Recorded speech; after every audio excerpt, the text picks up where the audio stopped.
Good morning, everyone. It is so good to see you all. I'm so happy that you all made it here safely. We're just going to worship together and see what God does. So I invite you to stand if you're comfortable, worship however you like, and let's just sing.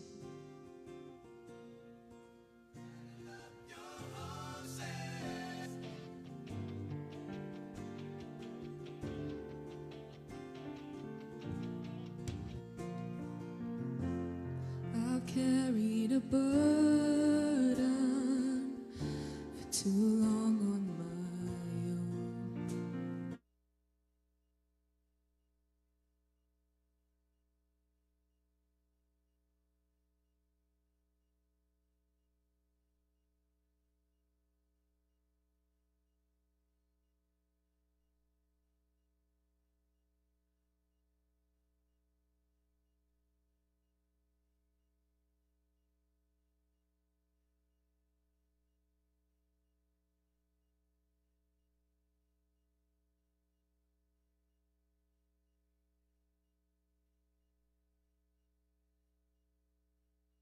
My heart needs a surgeon, my soul needs a friend, so I run to the Father again and again and again and again.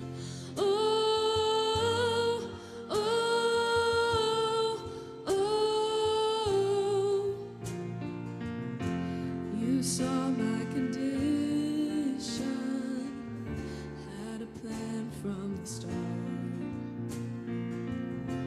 Your Son for redemption, the price for my heart. And I don't have a context for that kind of love. I don't understand, I can't comprehend. All I know is I need you. Run to the Father, fall into grace. Done with the hiding, no reason to wait. My heart needs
like a hurricane. I am a tree bending beneath the weight of his winds and mercy.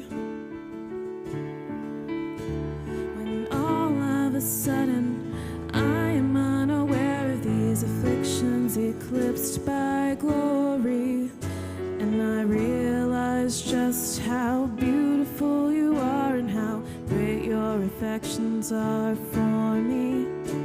And oh, how he loves us so. Oh, how he loves us. How he loves us so.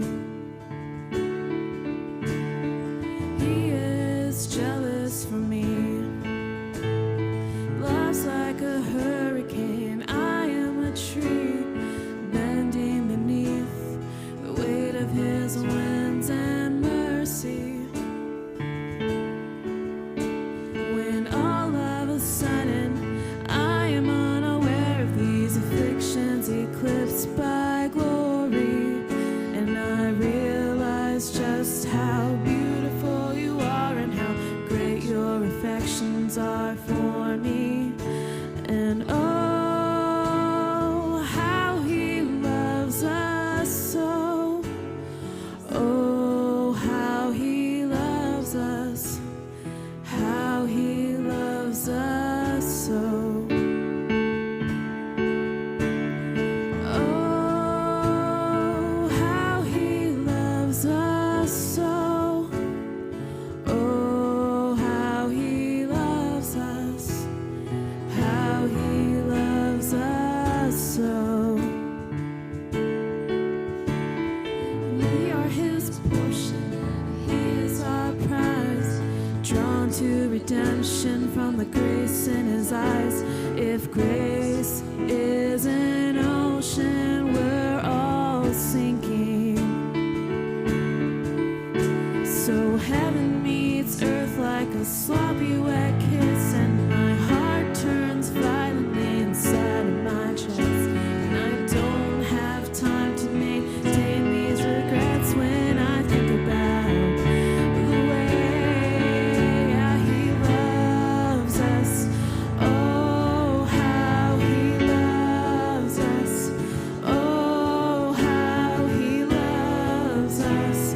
Oh, how he loves. Yeah, he loves us. Oh, how he loves us. Oh, how he loves us. Oh, how he loves. He loves us. Oh, how he loves us. Oh, how he loves us. Oh, how he loves.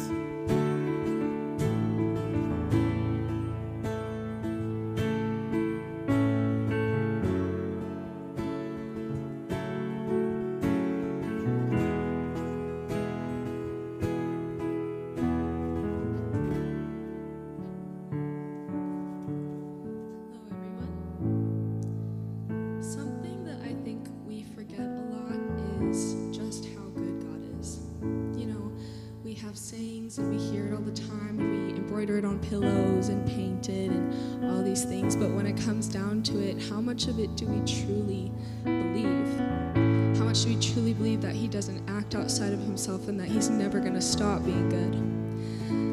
I took a class this past semester called Comparative Religions at my school, and it was just a class where we compared major world religions and what they believe about their God, their fundamentals, things like that. And one of the things right off the bat that my teacher wanted to kind of establish was the idea that everyone believes in God. Everyone. And I think all of us were kind of, when he said that, like, are you sure about that? Because there's atheism and there's unreached people groups and there's all these other things. But when you boil it all down, everyone truly does. And if not, there's something that they worship, whether that be a higher power, that is tradition that they've passed down, whether it be money, whether it be pride, whether it be the millions of other things that people can be addicted to. When it comes down to it, everyone is seeking. And it doesn't mean that what they worship is the one true God, but it does reveal something about human nature, and it is that we all desire something above us that we can talk to, something that gives us purpose, some explanation for our existence, something that gives us reason, something that we can get angry at when things go wrong, something that we can beg for, someone that we can talk to. And there's endless stories about what people think God is, that they have formulated just for that need, but no one is like the one true God. Everyone is seeking, everyone's seeking, but there's only one person who can satisfy our needs. Because of this emptiness that we feel, in turn, people create the stories of those higher powers where they put something above them. Everyone is seeking something to fill their empty souls, and God, being the author and the creator of our souls, is the only person who can truly satisfy that need. He knows all things. He knows exactly what we need. He knows why we need it, and He knows exactly how to lead us back to His own heart. Our God is the only God who would bring Himself down to our level to experience what we feel, all the suffering, pain, betrayal, misery, in order to save us because of His unending perfect love. And there's no other God in the history of stories that does that. In return, He hardly asks anything of us, just that we would come, sit at His feet, and be with Him and let Him restore us, just so that we can be with Him more deeply, just so we can know that we are loved. Even though we feel so unworthy, so small, so empty and rebellious, He chooses us time and time again and fills our weaknesses with His strength, patiently waits with us and walks with us right where we're at. Even though we suffer so much on this earth, God always turns it for good, and there's nothing that He can't make beautiful. So as we sing, let the words wash over you, and just think about how good God is.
Searching for answers far and wide, but I know we're all searching for answers only You provide, 'cause You know just what we need before we say a word. You're good, good Father. It's who You are. It's who You are, it's who You are, and I'm loved by You.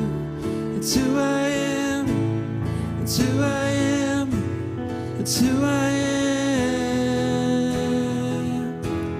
Because You are perfect in all of Your ways. You are perfect in all of Your ways. You are perfect in all of Your ways to us. 'Cause You are perfect in all of Your ways. You are perfect in all of Your ways. You are perfect in all of Your ways to us. Oh, it's love so undeniable. I can hardly speak. Peace so unexplainable. I can hardly think as You call me. still as you call me.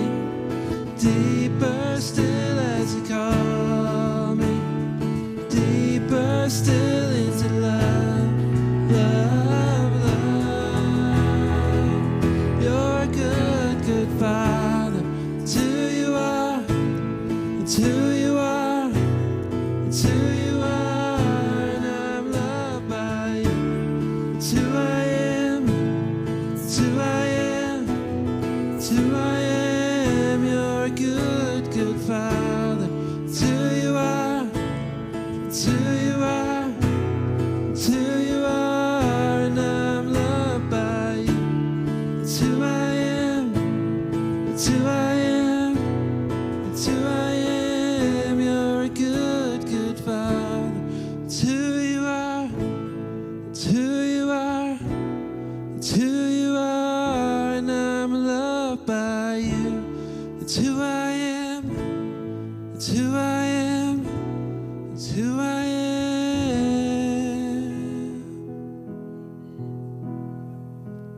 Dear Heavenly Father, I just thank you so much that we are able to come and sit at your feet and know how good you are. Thank you for your unending love for us, and I thank you that we have the ability to worship. Thank you for all you've done for us, that you created us and put us here, and I ask that you would bless us, bless the week we're about ready to go into, bless Milton and his sermon, and we just thank you. We love you. Amen.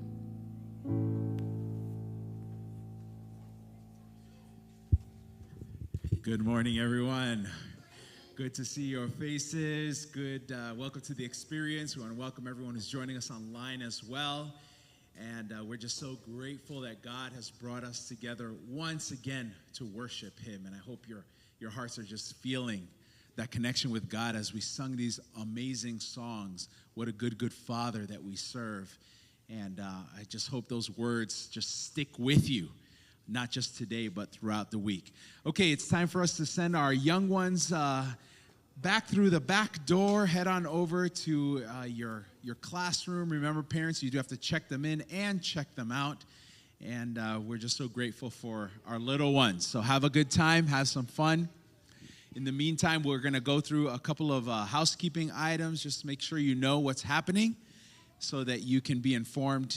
You can stay up on everything.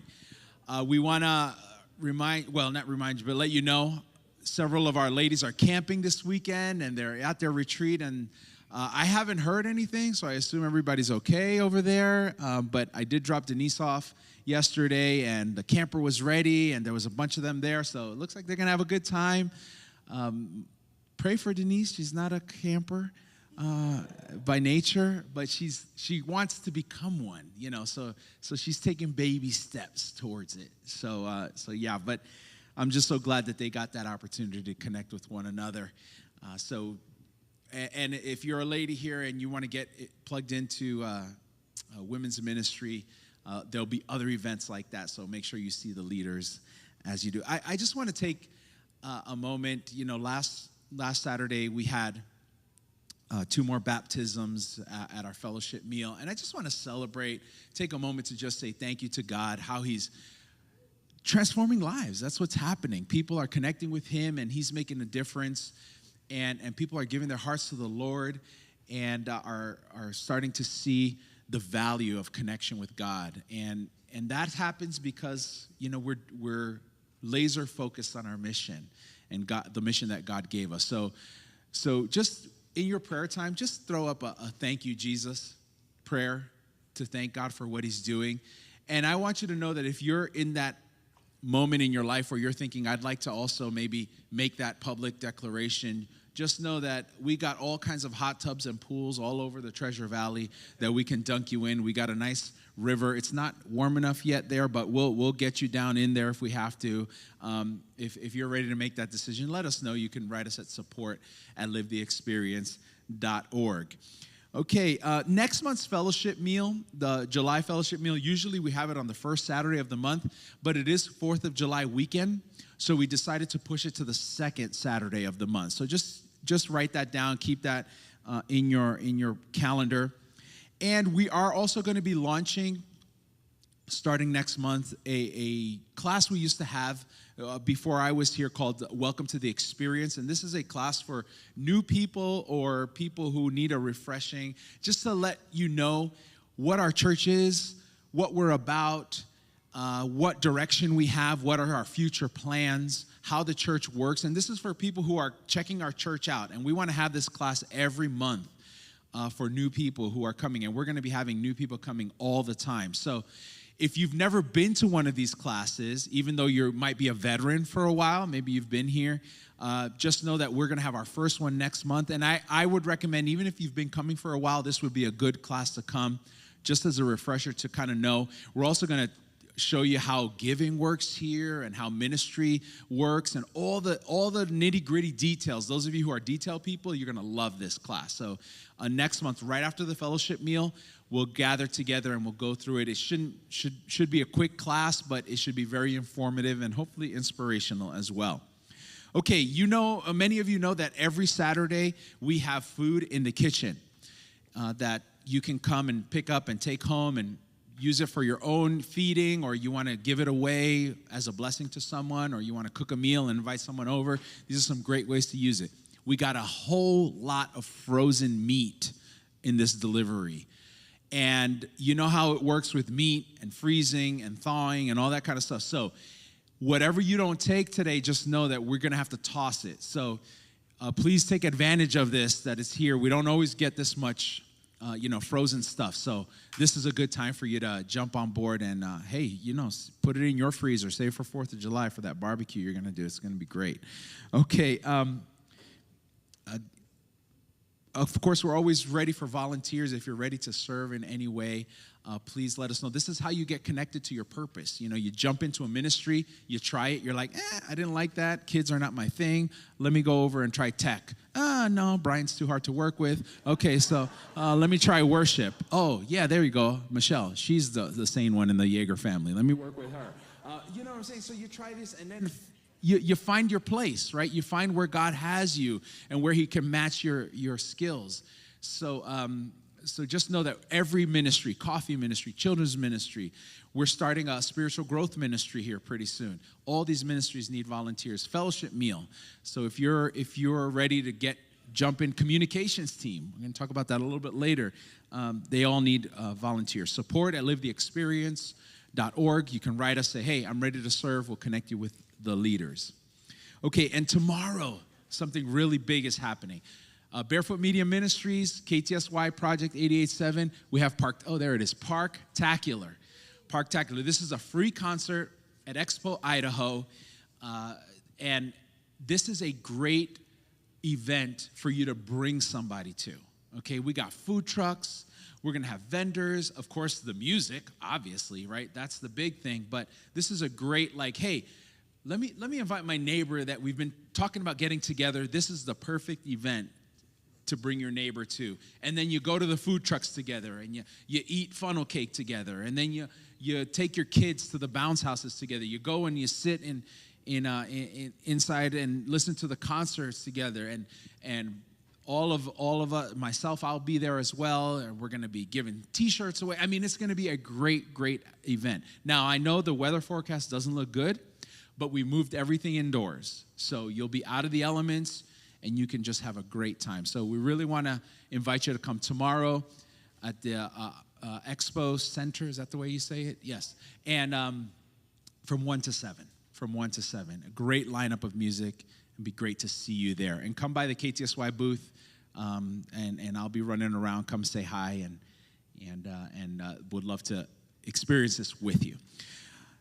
Of course, our mission of connecting, helping disconnected people find connection happens because we have the ability to do ministry. And ministry gets funded by giving. And thank you, everyone who's been giving.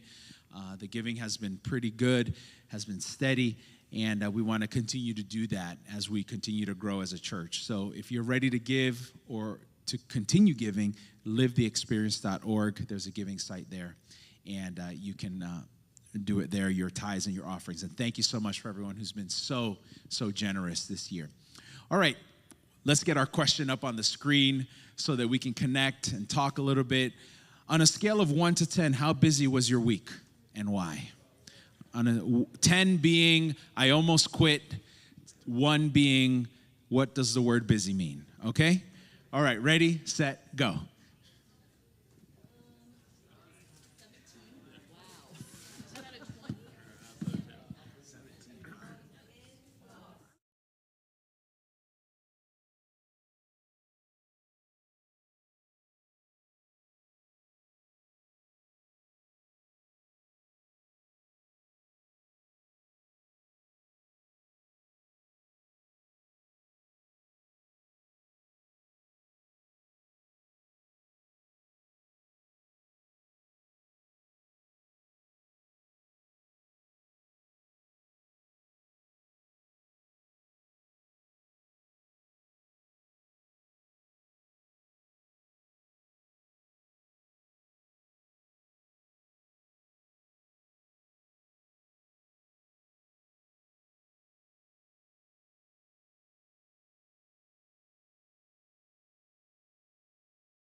in a couple of weeks, we're going to be starting a new series. We're going to be doing a deeper dive into the book of Genesis, first book of the Bible. So I just wanted to give you a little heads up if you want to start reading and getting some of those words in your mind, in your heart.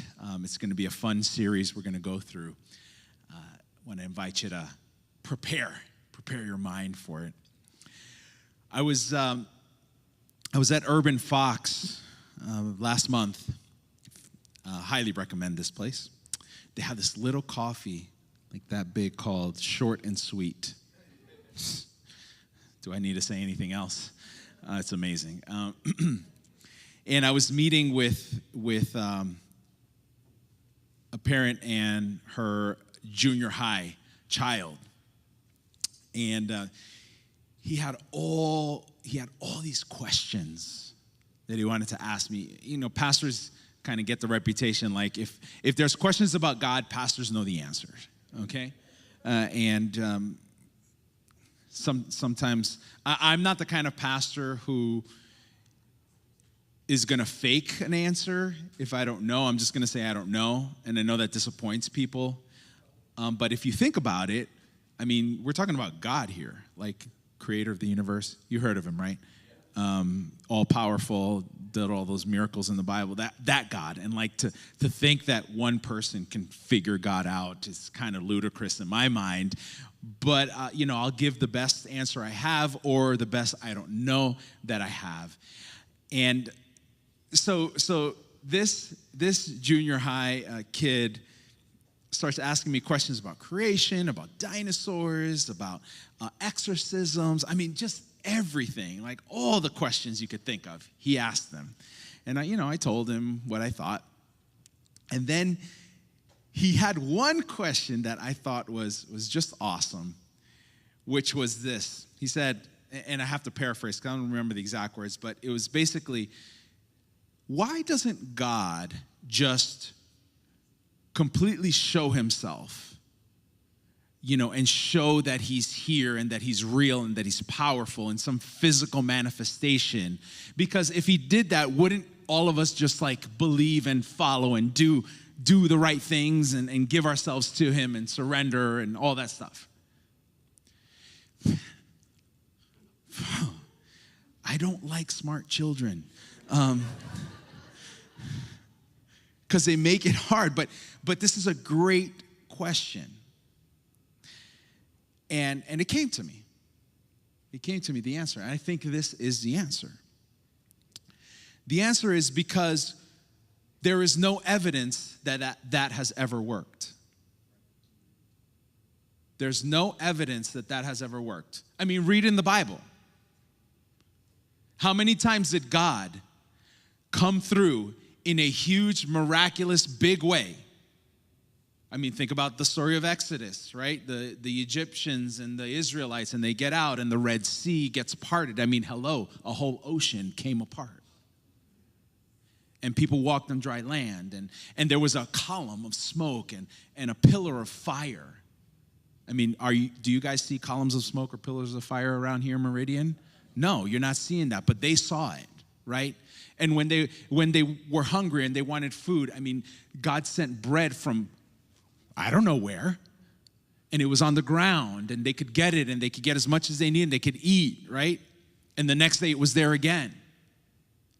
When they were thirsty, there was a big rock, and he was told to hit the rock Moses was told, hit the rock with the staff, and water.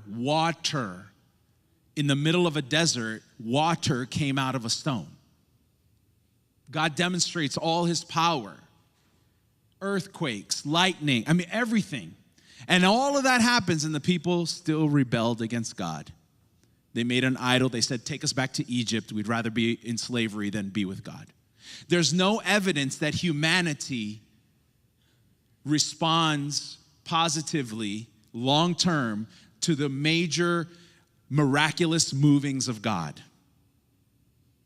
The evidence is against us. And if you think about your life,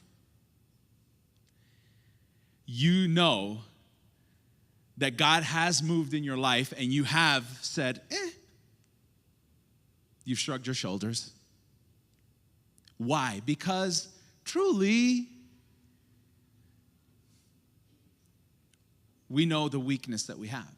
So my answer to him was, I don't think God works that way anymore because the evidence is that it doesn't work that way. The way God actually works now primarily is through people. God works through people. God is moving through people so that people can touch each other, support each other, inspire each other, help each other.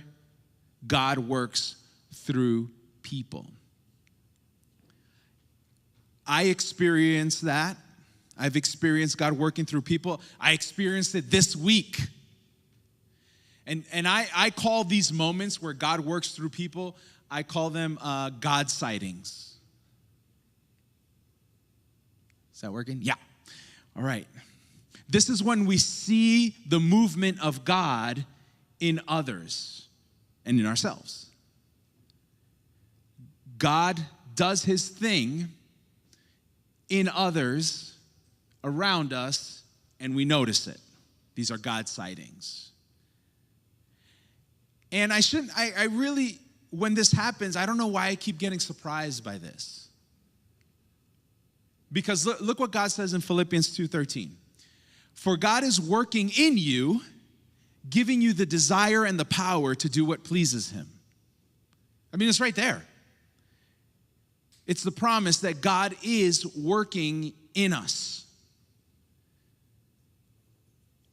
And it's interesting what this verse is saying. It's working in you to give you the desire and the power. Do you realize how amazing that is? I remember when I was a youth pastor in Paradise, California, I had one of my young people come to me and sat in my office and said, Pastor Milton, I'm not feeling this thing. I'm not feeling this God thing right now. I'm not feeling it. I don't want to study my Bible. I don't want to go to church. I don't want to do any of that. And I'm like, I understand that. Sometimes I wake up on Saturday morning, I don't want to go to church. And I'm supposed to. I get that. But she wanted to know, what do I do? Do I just force myself and just do it and just jump in there even though I don't want to? Do I just go to church and just, even though I'm not happy there? And I'm like, listen to this verse, Philippians 2:13. God is the one who gives you the desire. So if you don't have the desire, ask God to give you the desire. You're not supposed to force the desire to be with God. God can give you the desire to be with him. And then when he gives you the desire, the power comes to connect with him. So why am I surprised when I see God, when I have a God sighting? Why am I surprised if this is true, that God is working in people? And when he works in people, he gives them the desire and he gives them the power, and then I get to see it in someone's life. But it's not just that. Not only does God give you the desire, Ephesians 2:10 tells us this: for we are God's masterpiece. He has created us anew in Christ Jesus so we can do the good things he planned for us long ago. So not only is God giving us the desire and the power, then he's designing the circumstances around us so that we can do good things for him. So we can feel good and we can do good. That's happening because of God. And then I get to go around and I get to see it, and I have this God sighting. You know, we have a partnership with Barefoot Media Ministries, Project 887, KTSY. And at Barefoot Media Ministries, we have a very simple but powerful mission. We try to help people experience God and impact lives. It's as simple as that.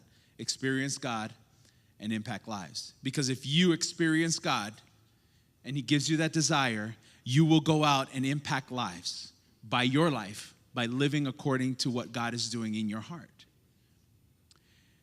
And our mission to help disconnected people find connection to God, connection to others, connection to their purpose, It's just another way of saying the same thing. Connect yourself to God. God will give you the desire and the power, and God will put the circumstances together in your life so that you can then help others and affect other people's lives and connect with them as well. But here's the problem. Here is the problem. The problem is that I believe the world is designed to block our God sightings. The world is designed to stop us from having God sightings. You remember that time when you were a kid and you learned to drive? Maybe this just happened to me. You learned to drive and you're still new at driving, so kind of understanding distances and how close you are to things when you're turning. Has this ever happened to any of you? And you unfortunately, because you are an inexperienced driver and you probably drive a little too fast, you should be driving a little slower, you scratch the car. And then you drive the car home, and you know that sooner or later, mom or dad is going to come out and they're going to see that scratch. Now, you know that that's true, but you have this kind of weird fantasy in your mind that maybe, just maybe, if I play my cards right, if I'm sneaky enough, if I'm smart enough, maybe they won't see the scratch. And you go out and you're like, oh, let me go. And mom comes out and you kind of stand in front of the scratch, trying to block mom from seeing it. Because mom, she's thinking how much it's going to cost to buff that out and to fix it and to repaint it. Dad is thinking about if we do an insurance claim, how much the rates are going to go up. And you try to get in the way so that mom or dad don't see that scratch. This is what the devil's doing to us every day. God is over here doing his thing. He's connecting in people's lives. He's giving them the desire and the power to serve him. He's putting the circumstances, and the devil's like, hey, look over here. Don't look over there. And do you know why that's important? It's because if we can see what God is doing, we can make it for one more day. It's when we have no hope. It's when we have no understanding that God is a powerful God and he's working, is that we lose our hope and we decide that maybe this life isn't worth living anymore. And I remember talking to a parent who lost a child to suicide, and what he told me was, my child thought that he couldn't make it anymore. But what if he could have just seen God? What if he could have had more God sightings in his life? Maybe he would have made a different decision.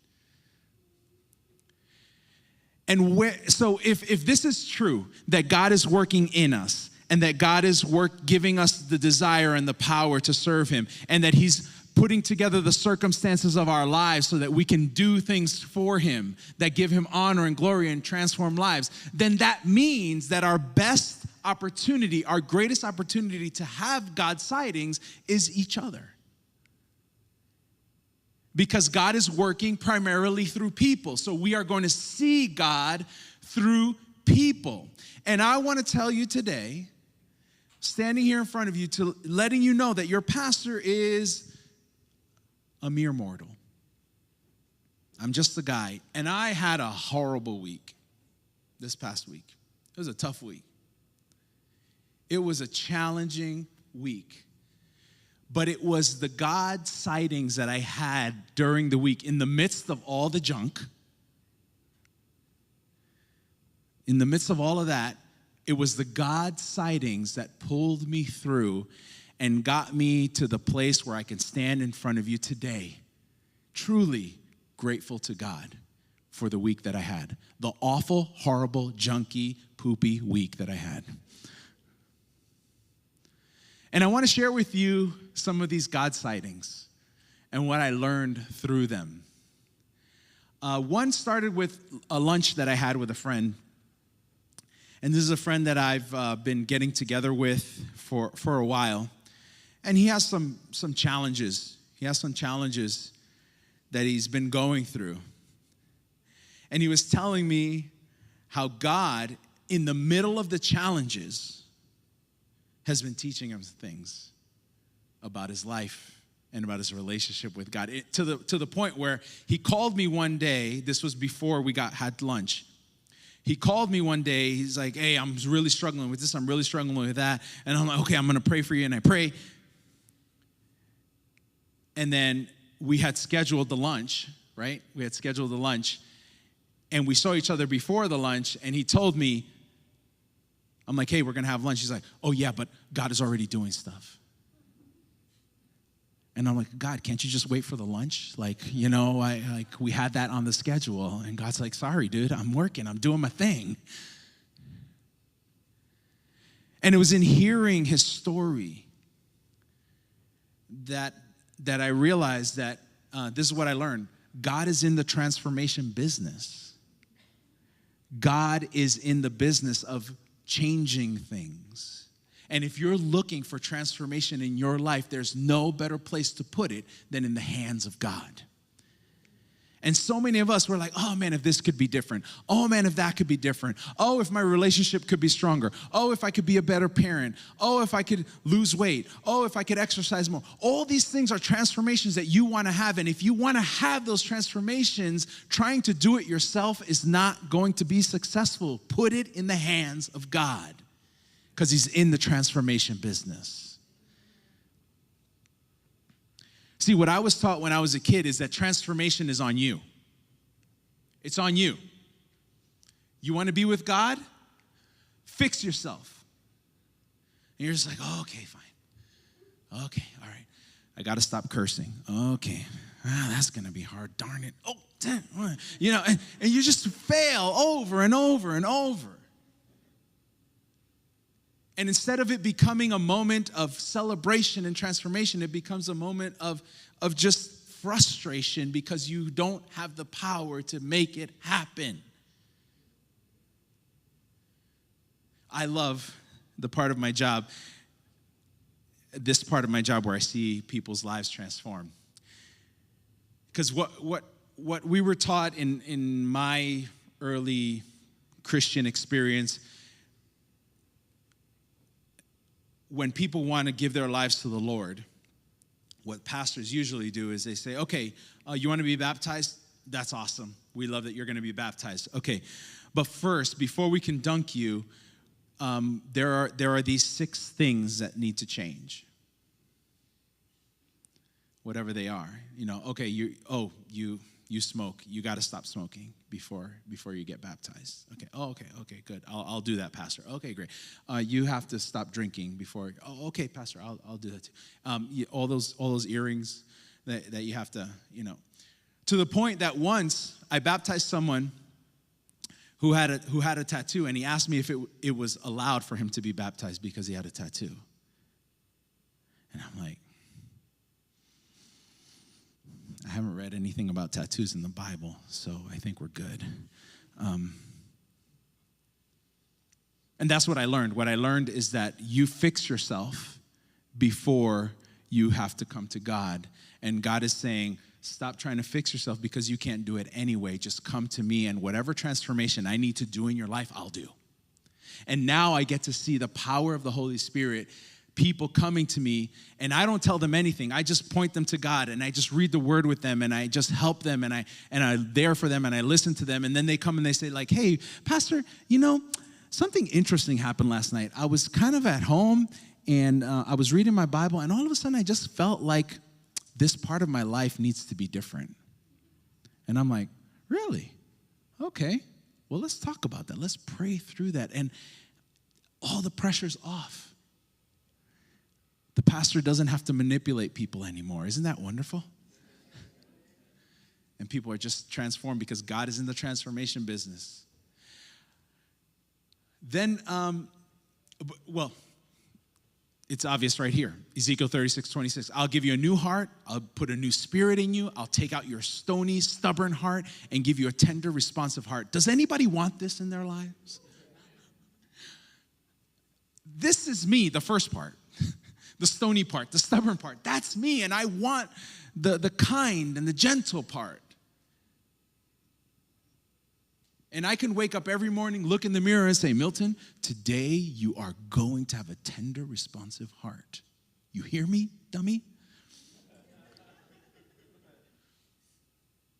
And you know how it is. All it takes is that one thing to happen, and that tender, responsive heart disappears. And I needed that reminder this week that I need transformation. I need God to be in my life. And God did that for me this week, and he can do it for you. I had another God sighting. We were at the house of John and Sarah. We had a communication team meeting. You would think like, oh, in a meeting you had a God sighting? Yeah, God shows up to meetings too, by the way. Not a lot of them, but to some of them. And it was great because here I am sitting at a table, and on my left is Sarah, and in front of me is Griselda, and to the right of me is Brandon. And we're just talking about how to do the best job we can of keeping everyone in our church informed about what's happening. That's our goal. We want to keep everyone connected through information. And I'm looking at this, and I'm just thinking about the stories of how all these people got around this table. How John and Sarah, they weren't even living here. And they just Google searched churches, and they found the experience. And they started coming, and here they are now leading in our church. Brandon, who I got to meet, and we became friends, and he introduced me to his fiancée, and we got together, and we just created this beautiful friendship. And I remember the first time, I think Jen's here. Hey, there you are. I remember the first time when we had Thai food together, and can you believe it? They ran out of rice at a Thai restaurant. How is that possible? But these people, and Griselda, who's just been a faithful person at the experience, and here are all these people with their skills and their passions coming together, and now look at this, we're getting organized. And it just taught me, and it reminded me that God will bring the right people into your life. And we've been praying. I want you to know that Denise and I have faithfully been praying every night that God would send the right people to this church so that his mission can happen and explode here in the valley. And slowly, God has been sending the right people to the right positions. And God is going to continue to do that. And he reminded me of that. So when I feel like, oh, we don't have enough leaders, we don't have enough people on the worship team, we don't have enough people in coffee ministry, God is reminding me, like, I'm going to send the people that you need. Don't worry. Just keep connecting with me. It's going to be fine. And you think about the growth that we've experienced since we relaunched in October, and it's amazing, and God is going to be faithful, and he's going to keep doing it. And then I had some other God sightings, mostly at work, over at the station. It's interesting how, if you pay attention, you realize that some conversations that just seem like, they're just normal, like, hey, how you doing? How's it going? God's doing things. I remember one conversation with someone at the station that I had who is just struggling with a big decision in life. And some of you are gonna resonate with this. This person is a helper by nature. Do you know that? Anybody here, helper by nature? You love to help people. You love to do for others. But here's the thing. People who are helpers by nature, they love to do for others, are not good at receiving help when they need it. Right? And I'm one of these people, and I know why I have this problem, because I think, which, by the way, Brene Brown, she's destroying my life right now. she really is destroying my life. Because here's what, when I receive help, I am thinking of myself weak. Right? Because I'm receiving help. But guess what you're saying when you say that? That means that everyone that you're helping, you think is weak as well. Never thought about that, did you? Brene Brown, I hate you for revealing this about me. So you cannot honestly and healthily receive help because you see yourself as weak. But you have to see others as strong, even when you're helping them, because then you can receive help because you're strong too. And I was trying to talk to this person about, listen, you help so many people, and now it's time for you to receive help. And it doesn't mean you're worthless. It doesn't mean you're weak. It just means that it's your turn. And someday I'm going to need my turn, and you're going to be that person for me.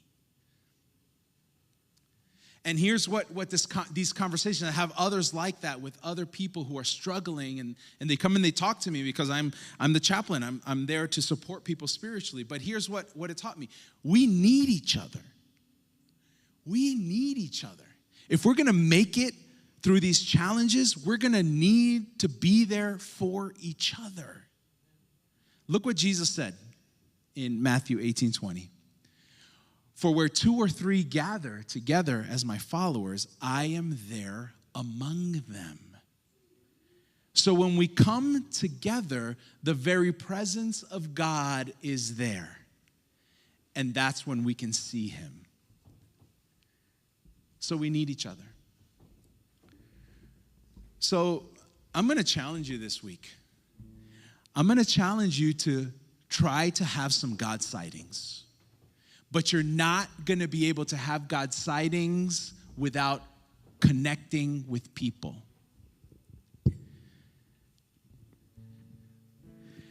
One of the proudest things that I've ever done at this church, and it was totally by accident, but I'm so proud of this. I was meeting with one of our church leaders, and we were talking about, of course, we were talking about the church and about the future. And this is what the church leader told me. He said, I want you to know that in my family, we redid our budget because of you. Now, somebody says that and you get a little scared. Like, what does that mean? And what he told me was, you've been encouraging us to get together with people, to connect with people outside of church. So we created a budget to go out to eat with people during the week. I was like, yes. You do those kinds of things, you will see God. You do those kinds of things, God will show up. Now, you don't have to spend money every time, but a phone call, a text, get together for coffee, just go out for a walk at Ann Morrison Park. Get together with people, and I promise you will have a God sighting. And when God shows up, pay attention, because he's showing up to transform your world, to change you, to change the other person, to do the things in your life that you've been so wanting. So my invitation to you is, as we sing this song, if you're ready to go into this God sighting experience, if you're ready to do that, just stand up. Say, yeah, I'm ready. I'm going to do this. I'm going to become someone who looks for God, who sees him wherever he is as I connect with others. And I promise you will be blessed.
Lord, thank you for loving us. Help us to see that love this week. Help us to get out there and see you working in people's lives. Help us to have the God sightings that we need to get us through one more day. And thank you that you are a God who's in the transformation business. And as we go out this week, help us to remind people of that by the way we love, by the way we live. And we'll give you all the honor and the glory. In Jesus' name, amen. God bless you. Thank you for being with us. For those of you online, we'll see you next time.